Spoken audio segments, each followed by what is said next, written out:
What's up, everyone? It's Jay Ray, the co-host of Q Points, and one really important way that you can support our show is by subscribing to it wherever you listen to podcasts. Q Points is pretty much everywhere. One of those places where you can subscribe, and we highly encourage it, is on Apple Podcasts. If you visit qpnt.net/Apple Podcasts. You could subscribe to the show and listen to all of the episodes. And please leave us 5 stars because you know you love Q Points, and leave us a review. We really want to hear from you, and it helps to spread the word about the show. It's that simple. Thanks so much for tuning into Q Points, and thank you so much for supporting us. Have a great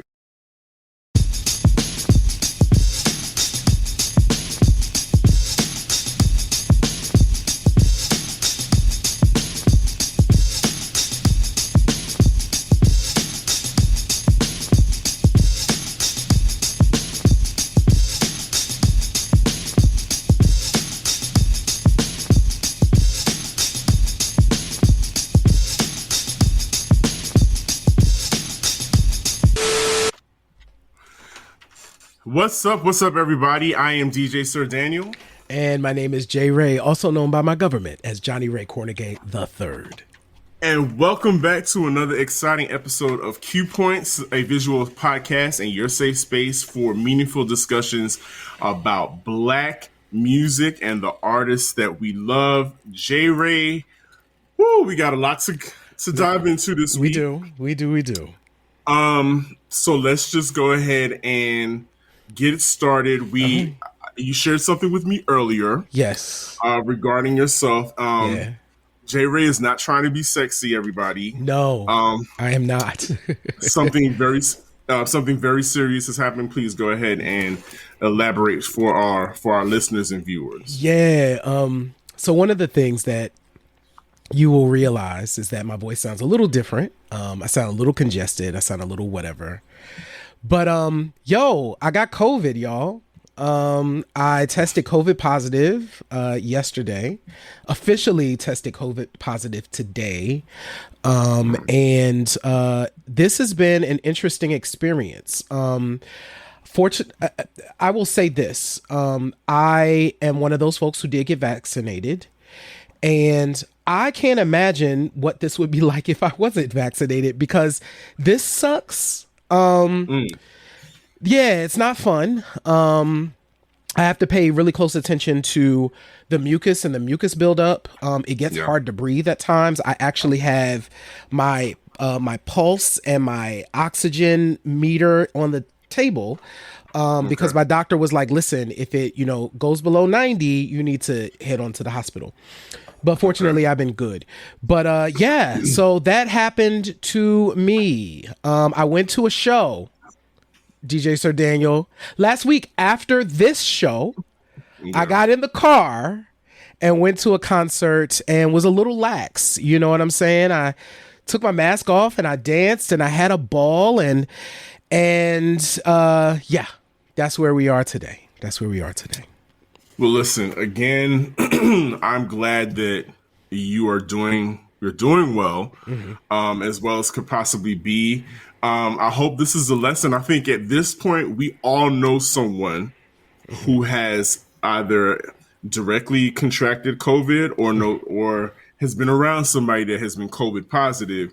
So this is just a reminder that to please, maintain those safeguards and those precautions. If you are one person that is willing to get vaccinated, as Jay Ray said, that his vaccination is probably doing him a world of good right now, because it could be worse. And I am very happy that you are here with me today, fam. I also see our family. They might be taping. Daryl and the family are tuning in. Y'all. So we're very glad to see you guys, and we're still talking about last week. We had an absolutely wonderful time with you, and tonight it's so funny that you mentioned that, Jay Ray, going to shows, being out in public. We have a topic. Yes, we are talking about Lil Kim and Foxy Brown. Absolutely, we are delving into that, but we cannot go on without taking space and recognizing the lives that were lost over the weekend at the Astro World outdoor festival. Things like that. People are going out. They are going to concerts and shows like J. Ray did. And one thing you don't think about is you don't worry about whether or not I'm going to die Yes. at a show. So first and foremost, I want to recognize the people that were lost. Yes.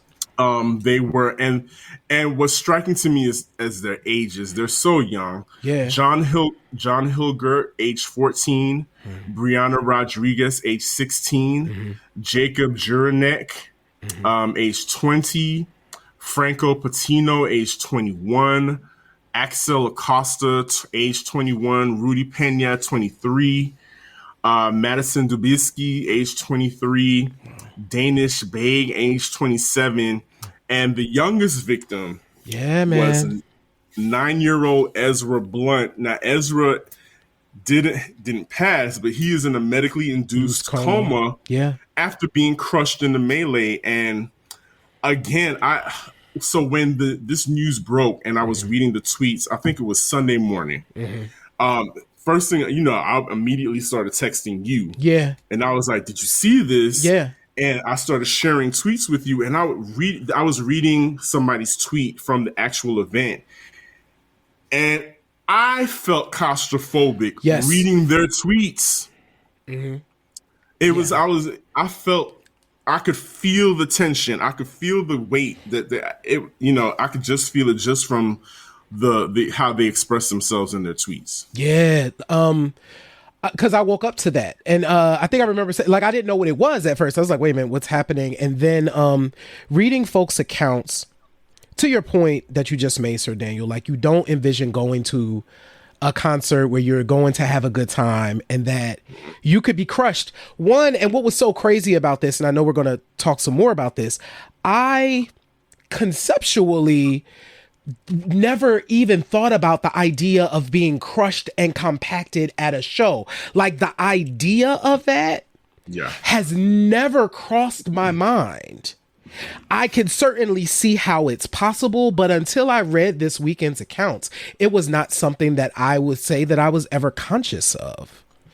Yeah, I don't think anybody was. I don't think anybody thought that this could happen to them. And, we're not going to speculate on the who, what, whys, or wheres. We're not trying to place blame or point any fingers on our show. Right. But what we do on our show is we like to have a historical context. Yes. And for some of you, you may or may not have known this. You may be too young to even know that this happened. But back in 1991, a similar tragedy happened like this during the Heavy D and Puff Daddy celebrity basketball game that took place at the City College of New York. Again, I said in 1991. Yeah. Very similar tragedy in the basketball gym. Puff Daddy and Heavy D were throwing a celebrity basketball game. This is 1991. Almost exactly 30 years ago. We're a month away. A month away. Yep. Exactly a month away. And Heavy D is a major star at this point. Absolutely. Puff Daddy, we're just getting to know who Puff Daddy is kind of in the industry. And they combine, they're all friends and brought all these people to the basketball game. But we have a clip. This was documented. Yeah. And I will say, this was documented. A documentary was created. And we have a short clip of the documentary regarding this City College tragedy. Yeah.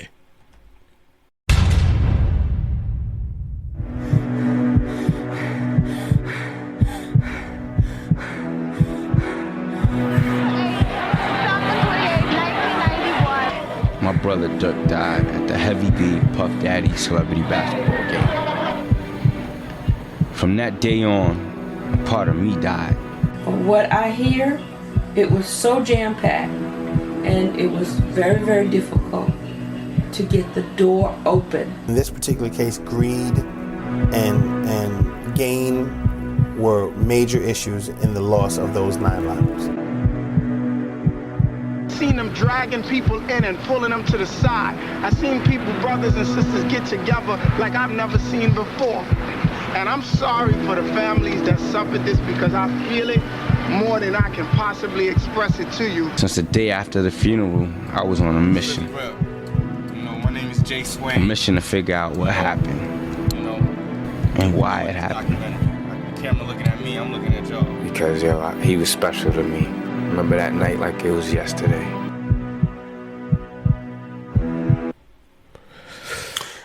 It's super eerie, the similarities. Yeah, very, very eerie similarities. And it's just something I just felt it was necessary to give a historical context of what has happened within hip hop. This is not new. And I'm certain that this will, now that more light is being shone on concerts and precautions, you know, hopefully this will never happen again. But we just wanted to, part of our responsibility, we wanted to take space for these people, for these souls that were lost. And we offer up our condolences to them and their families. Wow, history repeating itself. Yep. I also want to take this opportunity to give a shout out and to send condolences and love to our friend DJ Jazzy Joyce, who lost her mother. She posted that she lost her mother this morning. So I just want Joyce to know that your Q Points crew and family, we love you and that we are thinking about you at this time. And just want you to know that we're thinking about you. Yeah, it's a lot. You know, thinking about that time, I just remember it was a breaking news moment on MTV. And if anybody knows, if you're in my age group, you know that if you ever saw Kurt Loder or Tabitha Soren, you know something serious. Went down. Yeah, it was something serious. Because they came around to report very serious news matters on MTV. It's interesting. Like this, until you mentioned this, and Wani is here, and we're actually from the same area. I don't remember, like, this one completely went over my head. What was crazy was, so this was an AIDS benefit. They were holding this to raise money for AIDS education, actually. And I didn't know about this. And it's just crazy how literally, y'all, 30 years ago, almost to the day, we are a little over a month from when that happened. And to think about, like you said, history repeating itself. I was floored because I didn't know about this. Everybody who was somebody during that time was there, including, again, Puff Daddy was at the helm. And I do remember a lot of people were zooming in on him regarding this. But when I think of Diddy, you know, I like to think of also the good times that were had then, and people that came out around this, that came to their careers started popping around the same time. And this week, in some good news, this week, Missy Elliott was recognized and given her star on the Hollywood Walk of Fame, which is super dope. And, you know, she is a part of that era. The new era that ushered in that all three of them, the three of them, ushered in a new era of hip hop from a woman's perspective. And so as we move on, I want to give props to Missy Elliott because, I mean, Missy Elliott deserves a whole show on her own. Absolutely. So, you know, it's crazy. But let's go in on Hardcore and Il Nana 25 years later. Wow. It's November 1996. Yep. So November 12th would have been Hardcore. So tomorrow would have been Hardcore. And then the 19th was Il Nana. Il Nana. A week apart. That's why it's so odd to people like us when people especially people from outside the culture want to celebrate these different subsets of hip hop. And yes, they want to celebrate women in hip hop. And they bring up Lil Kim, but they don't bring up Fox. It's weird. You know, it's weird because we know that their careers are forever intertwined. Yep. Like, first of all, let's take this picture for instance. Exactly. This picture was a part of a story. It was a cover story for The Source, where it's a purple, a yellow background with purple lettering, and it's got the two of them on the cover. And I think it was Lil Kim, Foxy Brown, hip hop harlots or heroines. I believe was the title. Yeah, exactly. Of course. Which is what we will delve more into that, because they really turned the world upside down when it came to this music thing. So, I mean, in my opinion, the rollouts for hardcore and Il Nana should be studied if they were still teaching artists and repertoire. And I don't know if they are. Right. But if they're still teaching artists and repertoire in schools, the rollout should be studied. Yes. What they did for Lil Kim and Foxy Brown. Yeah, no, I absolutely agree with that. And I think if we even start with just kind of the lead singles for both of them, we had, and they were monster singles. And I will say, Lil Kim's made sense to me. Like, No Time was like textbook made sense. I remember being surprised by Get You Home. Foxy's lead single surprised me because we have to think that she had come off so many hard joints. Like, the joints that they launched her on were like super hard hip hop records. And this was like not that. This was like a pretty song, you got vocals in the background and all of that. And I thought that was a really stellar. It immediately separated what Kim was doing and what Foxy was doing, like in the way they were positioning each one of them. I thought that was really unique. And to your point, both of them shot up the charts. They were like number one with Bullets, both of them. Again, to your point, so the rollout. Let's start with the features that you mentioned. Yep. You had features with Case. Yep. LL Cool J, Junior Mafia, Isley Brothers, Jay-Z. The list goes on. It's like they were strategically placed in all of these different songs that on their own and for other artists made the other artists hot. Like Foxy Brown kicks off Case's hit single Touch Me, Tease Me. Period. And it didn't hurt that it was on the... Now that I think about it, Touch Me, Tease Me and Ain't No Nigga with Jay-Z on the Nutty Professor. Yep. So that's a Def Jam move. Yep. That's a Def Jam move. And we'll talk a little bit more about labels, because these two young ladies did a number on the labels back in the day as well. But yeah, so it was like step one, kill it on features. Every feature that you're on, you kill it. And they both did that, to your point, miraculously. Like, I shot you. I shot you. Like 16 years old? Are you kidding? Talking about I'm disease infested? What?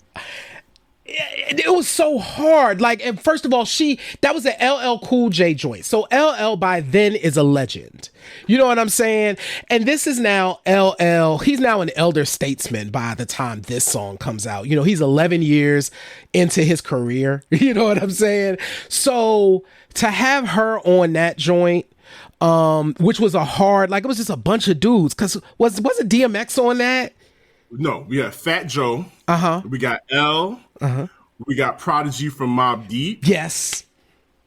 And I think that was it. Yeah, and then Foxy. If I forgot anybody in the chat, please let us know in the chat. Yeah. But yeah, you had her up against all of those dudes, and she just completely shone and just ripped the track. And then on the same spectrum, her and Jay-Z went toe to toe. And she completely. I wonder if they strategically put her towards the end of the record. Because if okay, so if you think about the radio game, how you get ratings is increasing time spent listening. Yes, keeping your audience, keeping people from tuning away from your station. And if you put songs on there, you want the songs to keep people listening. And so I'm guessing that if they had this girl who was super hot at the moment, they put her on. Oh, Keith Murray. Thank you. Yes, Keith Murray. So they put her on at the end of the joint to keep people from turning it away. Yeah. To keep DJs from cutting the song off. Yeah. In the mix. So, hey, that is, you know what? I never thought of that, because you're absolutely right. Because because of the way that song is split, it's almost like half and half. So it's almost like when Benjamin's comes on, you're like, you can't not play the Kim verse. You can't not play it. You cannot. And you have to, and you go through everybody, you have to wait through everybody's verses. And it's just simply, it's brilliant. It's psychological. It's like, we're going to increase the momentum. We're going to edge you. We're going to musically edge you on.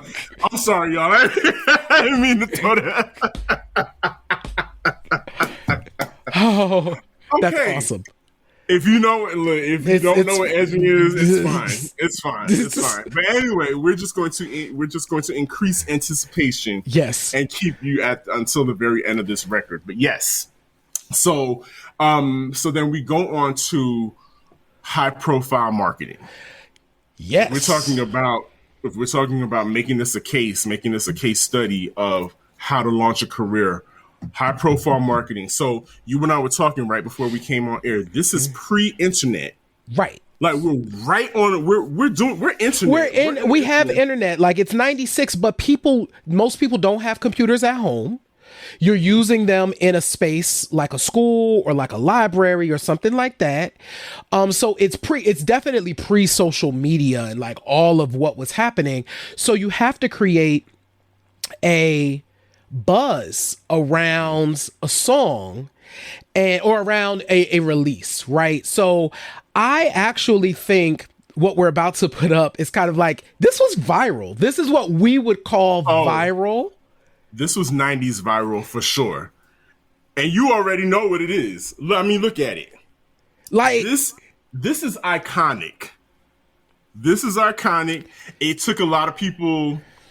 And what's up, Danny B? We see you. Thank you so much. And yes, I think it was a beautiful way to describe the song as well. But yes, everybody, tell me this did not catch your attention. I think I told you guys when I was back in the day, when I was trying to break in the industry, one of the things that I did was street team work. The people that were on the street team for this, they had this plastered everywhere. And I believe police were handing out citations. Wow. Because of how risque the picture was, but it was effective. Yeah. Like, okay, Keys. I see. Right. All right, Keys. Okay. Yeah. No, I remember. I think the first time I actually saw it was probably in like Vibe magazine.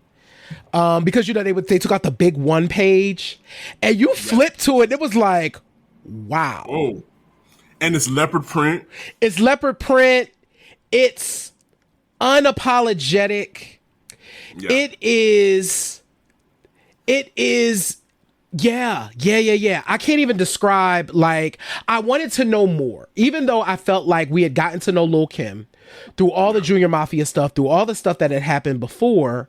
I was like, it's time for this, and let's see how this will go. And yeah, so, I will never forget that moment. So we have somebody, They Might Be Taping crew, and shout out to Daryl, Denise, and Mike. Somebody in the crew used to be on the street team as well. Mm-hmm. And it was reversed he says it was reversed on the opposite side. So they had a means. Oh yeah, that's right. They had a means of, they had something that was safer for the streets. Interesting. Smart. That's smart. That's smart. And let me tell you, COVID makes you sweat, y'all. I am like sweating bullets. Okay, let me just be clear about it. So you stay hydrated. Stay hydrated. Listen. But yeah, it was and the same thing for Fox. Now I recall Def Jam did a more scaled down version. Mm-hmm. Their posters didn't have any pictures. Right. It just had big block letters. Right. Il Nana. Il Nana. Yep. And the date. And that was enough. Yeah. It was either, both were effective. Mm-hmm. There was the less is more, and then you got the more is more. More is more. Which Which, if we're talking about both albums, when I think about it, both albums, what makes it historical, is that prior to this, yes, you had women who were very successful. Salt and Pepper, definitely the gold standard. Yeah. MC Lyte, Queen Latifah, gold standards, and even the Brat at that time was the first one solo to go gold and platinum on her own as a solo artist. However, they were considered, because they were women rappers, they were considered, I guess, their focal fan base was just women, right? But when it comes to Kim, when it comes to Il Nana and hardcore, I think what we're seeing is that either dudes had this album and they were okay with playing it, and showing that they were supporting it, or they had it and they were hiding it, but they still had it. Yeah, dudes were rocking with both of these albums, whether it was the beats, the features, the rhyme delivery. This is an album that I think guys felt open, especially cis hetero guys felt okay to say, I got that Kim, I got that Fox, I'm rocking it. Yeah, it's tight, blah blah blah, and they didn't feel ashamed about it. Yeah, no. Nicki Minaj actually took kind of took cues from this same thing. One of the things I think that Kim and Fox did really well on these two records is they were rapping like dudes, but they were doing so dudes could kind of rap what they were saying. Like they could walk right up to the line. You could play drugs and rhyme to it. Like you could walk right up to that line and be okay. And so I saw Keys. Yes, Keys. He's like, who? Yeah. Yes, I guess he's talking about, you mentioned that other person. I did. I mentioned her. I did. But yeah, no, I think it's that same thing of where guys were, because of the way that they were positioned and because of the dudes that they were working with, I think they rhymed like them. So dudes could align to it. It was hard. It had the right flow. They was in that pocket the way that it needed to be. So I think you're absolutely right. Dudes were okay owning these records. And I will say this, it was funny. So in preparation for this show, I went back and I listened to both records. I hadn't listened to both records all the way through, and who knows the last time I did that. So I did it in prep for this show. And what I found interesting was I really liked, so my sensibility is real Il Nana these days. Like my sensibility today is really Il Nana, but I think back then I was more of a Lil Kim. But I see why both records worked, and they were both different enough that they occupied different lanes. I know that we put them together, but both of those records are really different and kind of distinct. Oh, absolutely. I will say what's similar is that they both open up cinematically. Yes. Lil Kim. And when they open, you know what you're in for. Oh yeah. You know what you're in for when you hear the intro in an A minor opening skit on hardcore, and you know what you're in for when you hear the chicken coop skits on Il Nana. So yes, you're absolutely right. They were, just the staging, and let's give it up for the people that executive produced these albums. So we had Don Poole on the Def Jam side, working with Fox and that crew, and the Trackmasters. Man, they smashed that production on that record. God, I'm kind of jumping. Oh well, yeah. Well, we're here. We're talking about album textures. Yeah. If we're talking about production, they had some heavy hitters. Il Nana had Trackmasters, Teddy Riley, Havoc of Mobb Deep, Kid Capri. These are like people that are whose careers were solidified, and they all had different sounds. You had one album where Teddy Riley and Havoc can rest and occupy the same space in one album. Crazy. And it works real crazy. And then on the hardcore side, you had the legendary Hitmen, Stevie J, Nasheem Myrick. You had all of those guys from the Hitmen. You had Jermaine Dupri, because we talked about the relationship Absolutely, that Bad Boy had. Yep. They're intertwined as well. Jermaine Dupri, Jacob York. I mean, the list goes on, and the production is super crisp. Even the microphones that they were using. Yep. Like, to your point earlier about Kim's voice. Yes. And Fox's voice.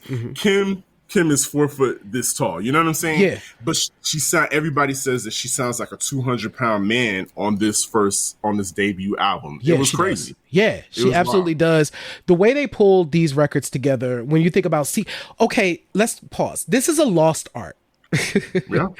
Artists who get sequencing right and mastering right and actually crafting, even with all these different producers, somebody had to take a step back and say, we got to string this together somehow in a way that makes sense. We have to make sure that it's cohesive and consistent. And I can't say enough for the way these were kind of laid out and mastered. I'm like, this is sequenced really well. It's entertaining. You know where you're headed next. Yep. It just worked. Like I'm happy we're back in the vinyl space where I think people are beginning to pay more attention to that, because I think that actually helped both of these records tremendously too. They were just paced properly.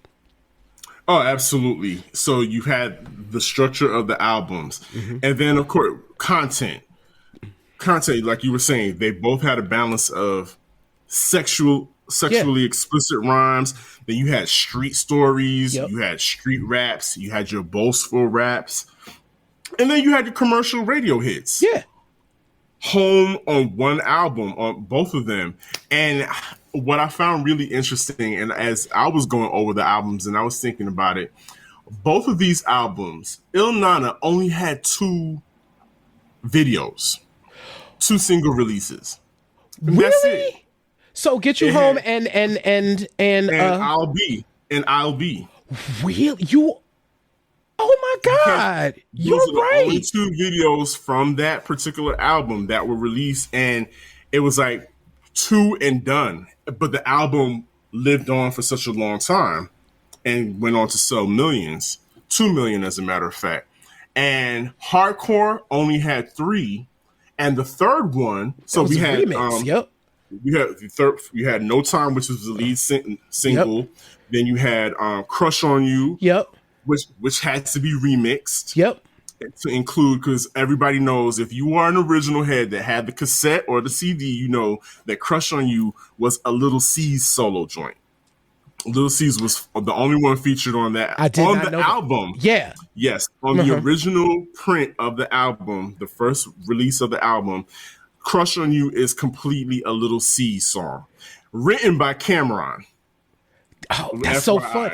Listen, FYI. This is fabulous history. Continue. Interchangeable. So, and then again, to your point, the third and final single released from that was Not Tonight. But as black people say, Ladies Night. Ladies Night, right? Ladies Night. Yep, they flipped that joint completely. It was a whole new song. Yep. And probably featured one of the very few lady posse cuts in history. Because there's not a whole lot of them when you think about it. Nope. So, listen, that is, you know what, Sir Daniel, I really never thought about the fact that there weren't that many singles from these records. And I will say this, and probably the other reason why I never thought about that is because the radio did pick up some of the album cuts. So Foxy's Bells, I remember hearing on the radio, like people would drop that joint in mixes. Yeah. I know, I see Keys and I can't. Listen, Angie became the voice of New York. Keys, don't do it. She became the voice of New York. But yeah, like, so even those album cuts took on lives of their own. And that is one of the things that made the records live, because DJs picked up the other stuff and would still fold it into sets. That's crazy. So before we move on, and we're still talking about content, songs. Yes. On both albums, which song or songs can you to this day rap with your whole chest? Oh, I can rap. Okay, I can rap No Time, but that's not my favorite. Can I say what my favorites are? My favorites from hardcore is Drugs. Drugs is like, I love Drugs. Like that joint right there is like all the things I need. And from what is it? I like a lot of joints on Il Nana actually. I think it might be Foxy's Bells, mainly because it has like the whole LL Cool J like throwback. Rock the bells. Yeah. So, but yeah, what about you? What can you either rap with your whole chest or you just dig? Listen, so I'm with you. Drugs is all encompassing, man. Drugs is. It had to. It said like when the beat drops, you got Big in the background, doing the doing the chorus. Yes, and it's like it gets you, it pulls you in. Yeah, and yes, it has a drug effect on you. Yep, and definitely when we're talking about DJs flipping songs, mixtapes, and all that. Yeah, hands down, Queen Bitch. Oh, Queen Bitch, which was like it was like when that came out. That oh gosh, what is the sample? I think it's it's not a Lynn Collins sample, but it's definitely in the James Brown family. I can't think of it. So they flipped that, and definitely Queen Bitch. I remember when they played that on WRAS 88 vinyl Rhythm and Vibes. Talib and Randall Moore, they played that joint on Sunday night, and it was like, yeah, tell us what you think about this new Lil Kim. It sounded completely different from all the Junior Mafia stuff, right? And I think people were starting to write her off. But that Queen Bitch joint, then it knocked so hard, and then it got flipped into Mary's. With the Mary, like, that was okay. Let's talk about that, because that right there was the perfect moment to how to use that song. So we actually had a couple of those moments when it relates to hardcore, because if you remember also, what was it, Big Mama thing was also I'm Not Feeling You, Yvette Michelle. So this was moving at the same time. And then you have Queen Bitch that then becomes I Can Love You. Just that whole intro and everything about that joint smashes. Yeah. So I have to give Foxy her flowers. Hands down, my favorite joint on the Il Nana album is the title track, Il Nana. That's hot. Featuring Method Man. Yeah. You talking about a smooth beat. It's the doom Cool in the Gang. I can't remember what sample is on there, but I'm about to look it up. Bum. If y'all know the sample, I know They Might Be Taping crew knows the sample. Right. It's Cool in the Gang. Anyway, so she's rapping over that. It's got Method Man on the hook. And here's like the funny part to me. It's ironic, it's iconic at the same time. The Commodores, thank you. Brick House. Yes. Boom. And they slowed it down too. And to that groove where it's like they filtered it so it's like super heavy. Does boom, boom, boom, boom, boom, boom. Yeah. So she's rhyming over that.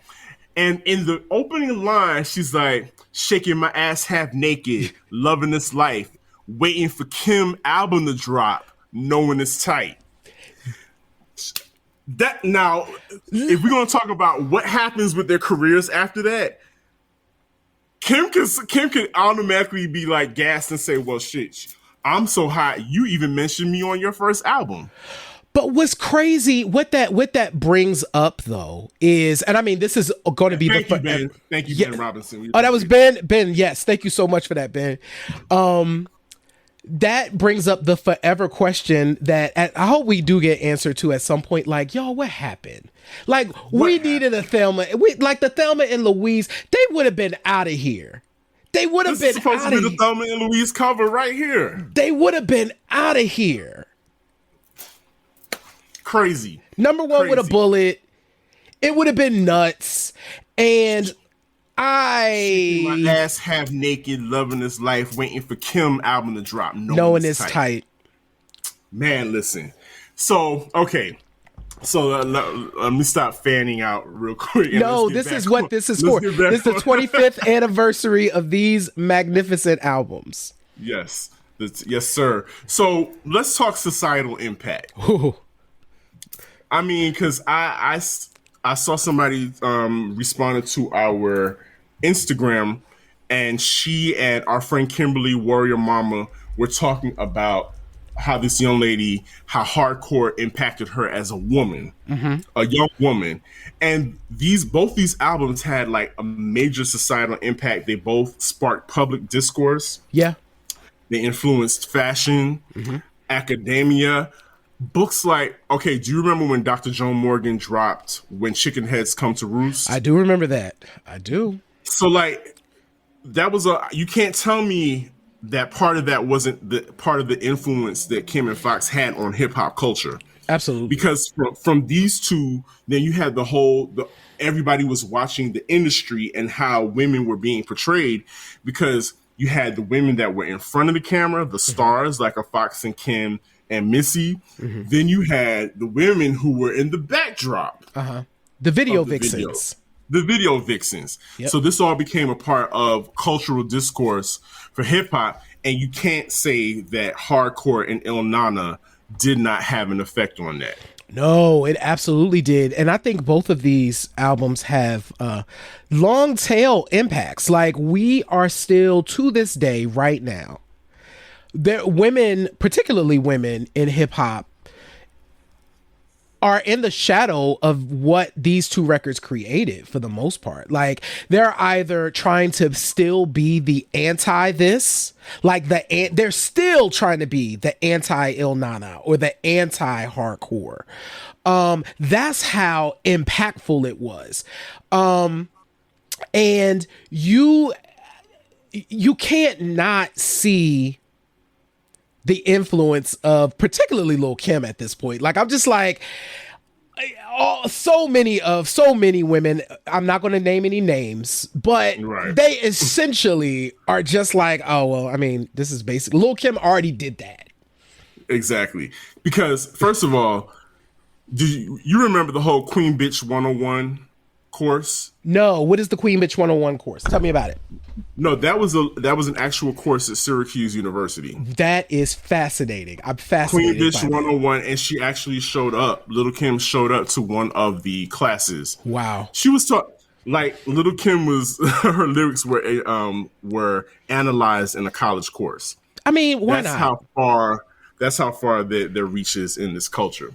Yeah. And let's take it a step further and even talk about Black women and sexuality and having agency over their own bodies. Not saying it didn't happen before, but it kind of got magnified big time with these two. It did. That was, I think, one of the biggest conversation points when both of these records came out. And thank you so much, Danny B. I see. And I want to put this right here in the chat. I was the young woman on IG. Okay, yeah. Like, hardcore really set a template for how I could be and wanted to be as an adult. I'm going to drop that actually here. Thank you so much for that. Thank you.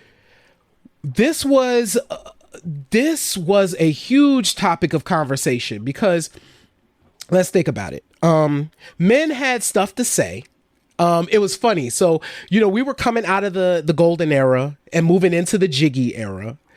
And so your classic hip hop cats had something to say about Black women having, being sexual in this way and having agency over their bodies in this way.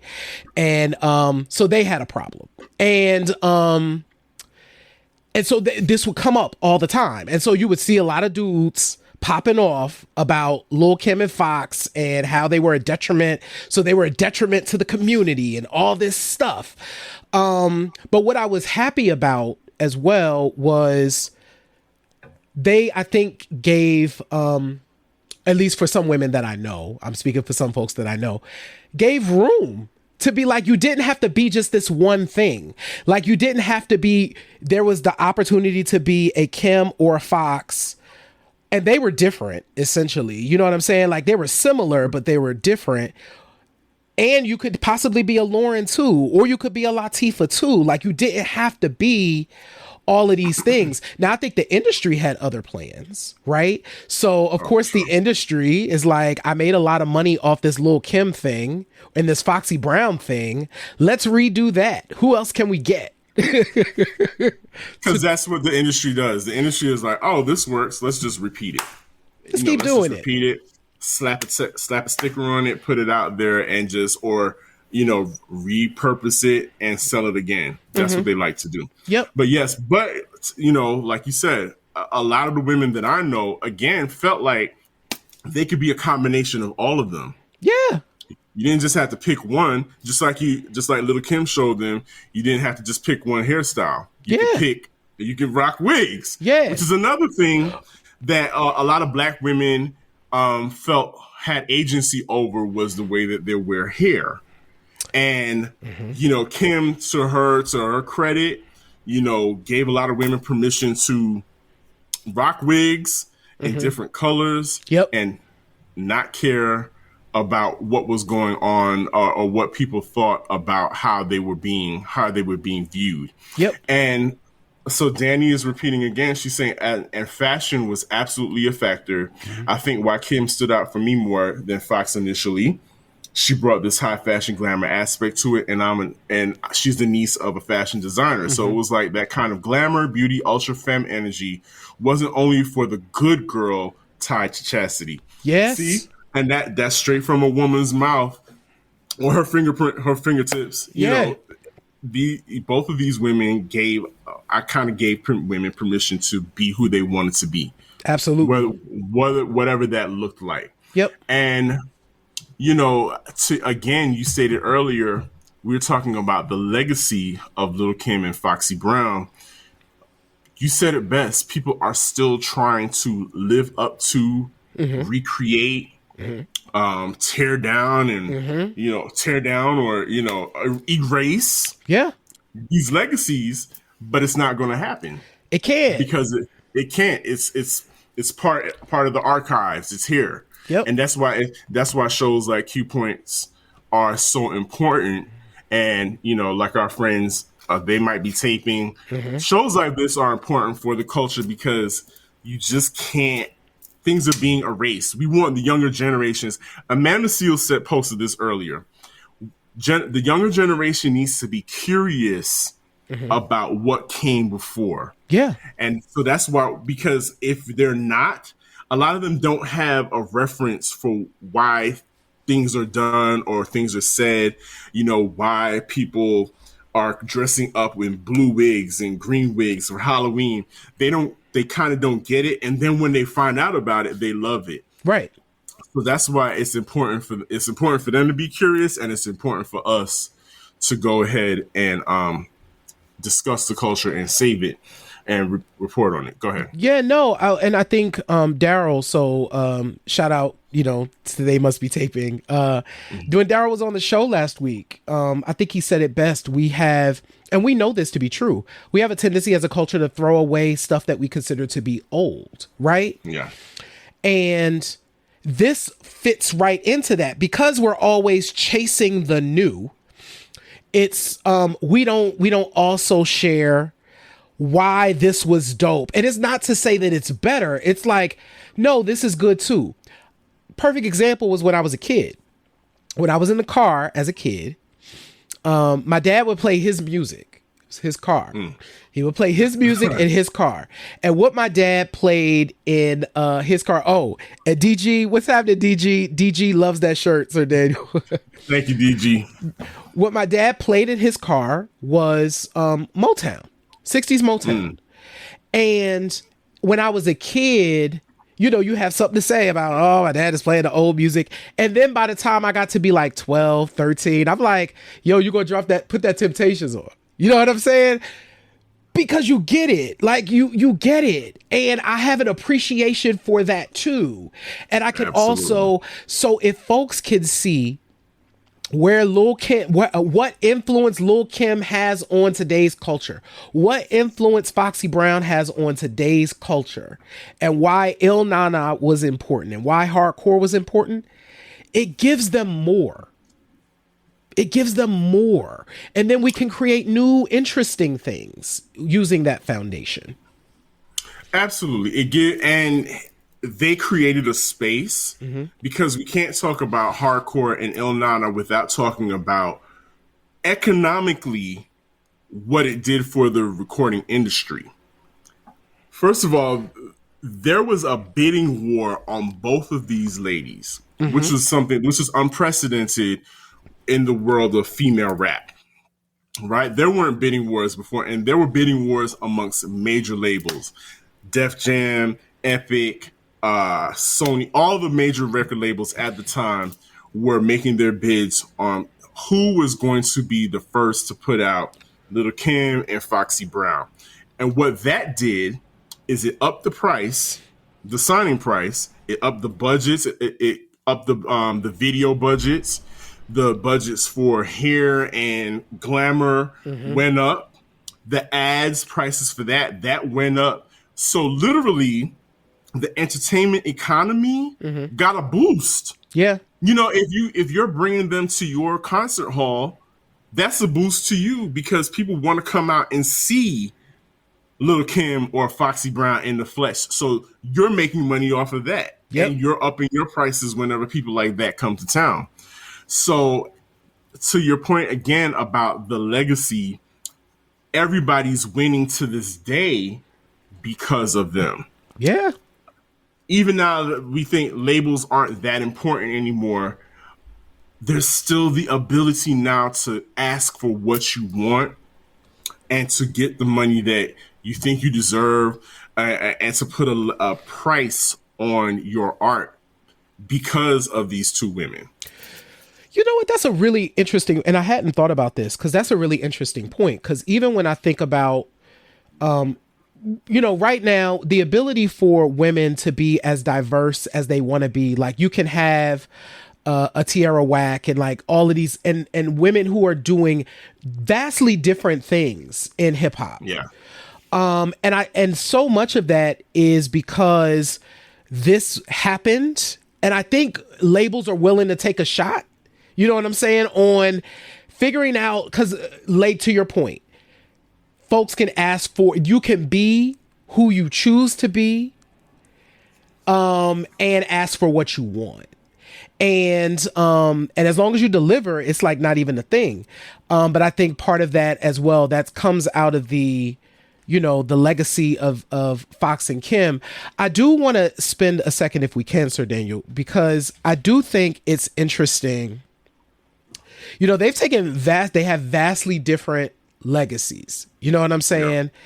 Yeah. They were intertwined. Their careers are forever intertwined, and they have diverged vastly. You know what I'm saying? Yes. Medical reasons, a lot of things have, impacted all of that. So I have a question. So my question for you is, what do you think, or what would you like to see for the future of Lil Kim and Foxy Brown, either together or individually? Like, what would you hope to see at some point in the future if you could?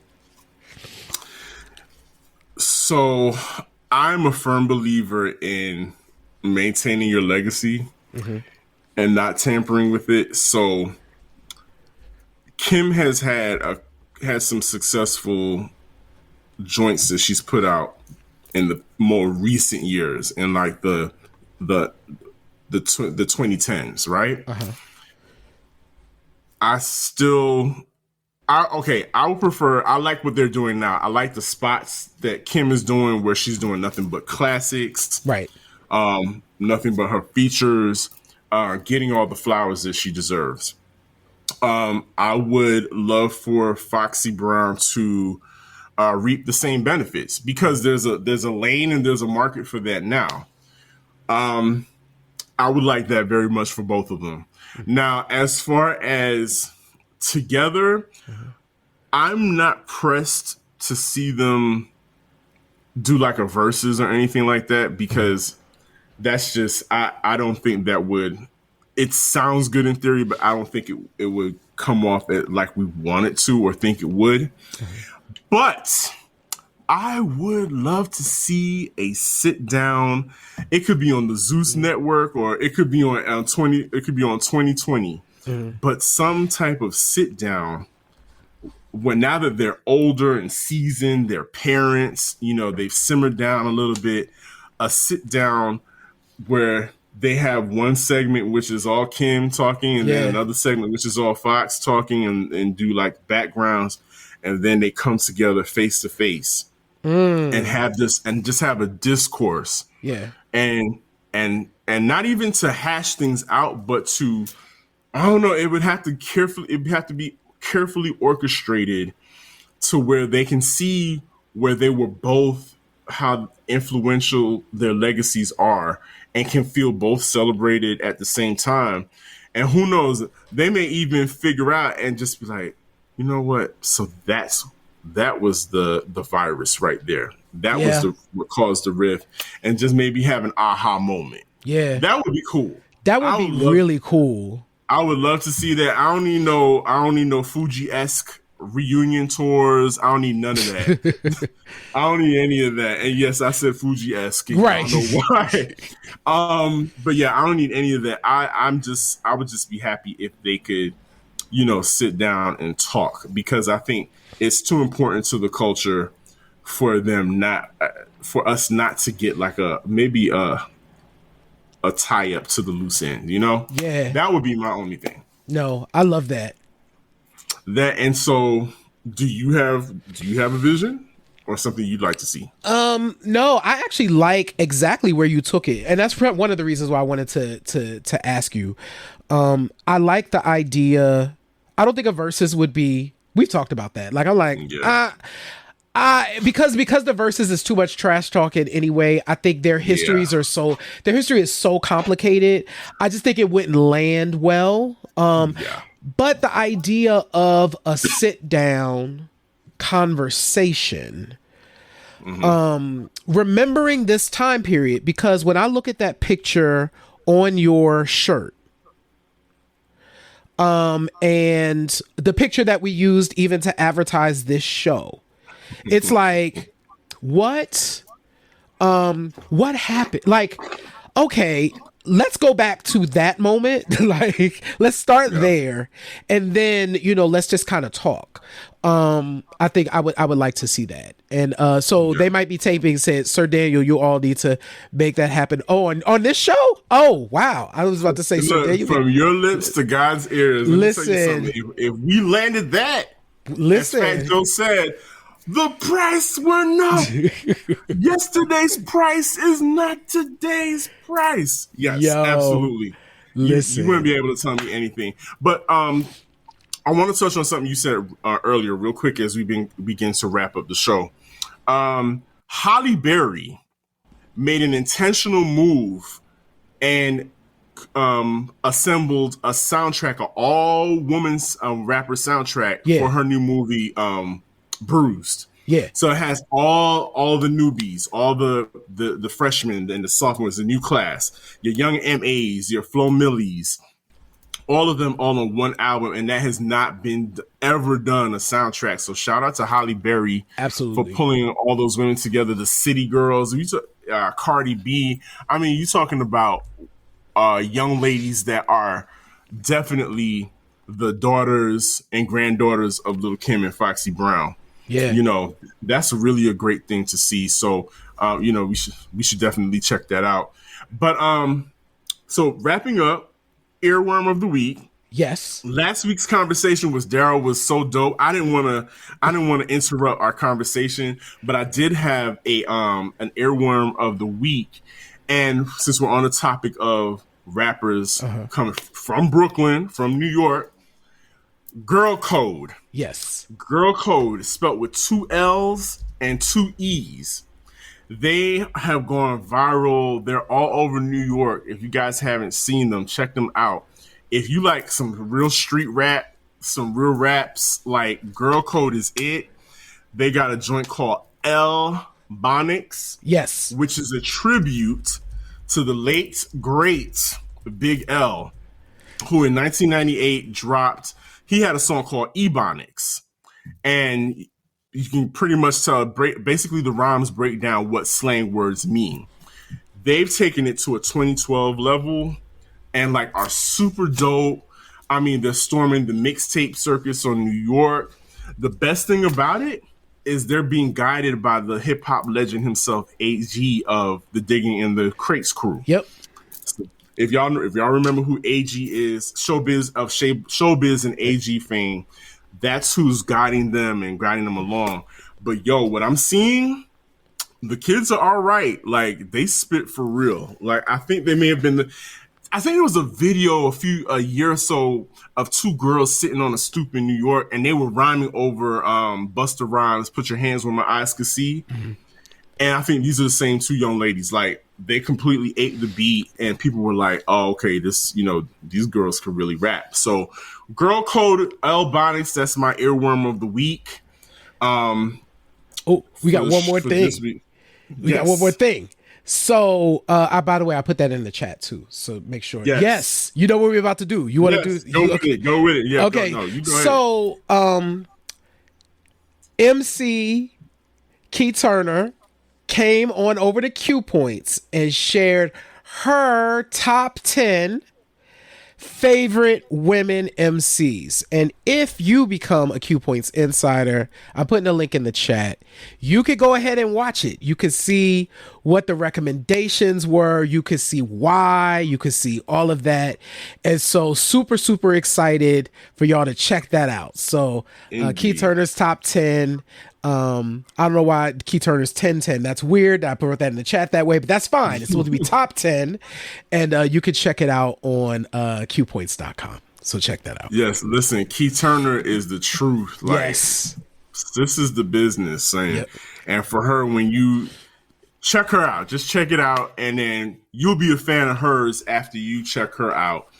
And yo, I can't believe it's after 9 o'clock already. That hour just flew by. It did. Because we were talking about something that we love, that we appreciate. Yes. What I appreciate is all of you that have tuned in this evening. J. Ray, I appreciate you pushing through. Please, please, please take care of yourself. I will. And thank God, get your booster when you need to get your booster. So yeah, I'm gonna tell y'all what's happening. So I didn't know that this existed, but on Saturday, I am going to be going for monoclonal therapy treatment.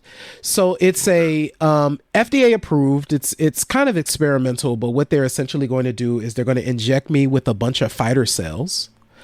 And they said I should get better after a couple of days. So on Saturday, I get to spend they're going to shoot me with 4 needles. Oh, and wow. We'll see what happens. But COVID is no joke, y'all. You don't want it. Take care of yourselves, wear your masks, and do what you're going to do. You know what I'm saying? I'm just saying.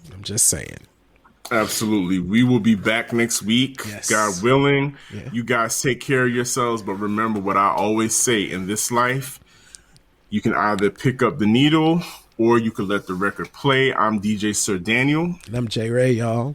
Peace. Thank you so much. We love you. Next time. Peace.